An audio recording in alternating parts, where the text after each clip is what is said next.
El meu treball final de grau es titula com a Diagnosi i consolidació de la masia de Can Mus, que tal com n'indica el seu títol, va consistir en realitzar una diagnosi i donar una proposta de consolidació per un dels cossos annexes de la masia. La masia de Can Mus es tracta d'una masia catalogada construïda al segle XVI que s'ubica dins de la comarca de l'Alt Penedès, més concretament al municipi de Sant Llorenç d'Hortons.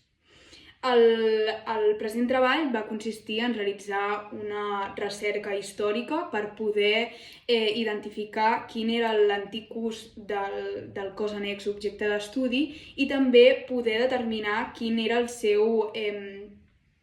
paper dins del conjunt volumètric de la masia.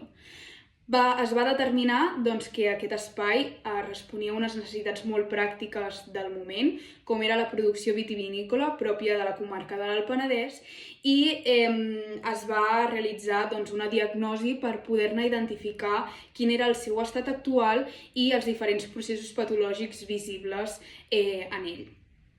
Es van determinar diferents processos patològics, com eren les humitats, les esquerdes o les fissures, i es va ser d'ajut amb proves instrumentals, com aparells com l'higròmetre o el peu de rei, i arrel d'això es van poder classificar aquests processos patològics i també determinar-ne quines eren les seves possibles causes. Arrel d'això es va poder donar amb una proposta de consolidació que es va realitzar més acuradament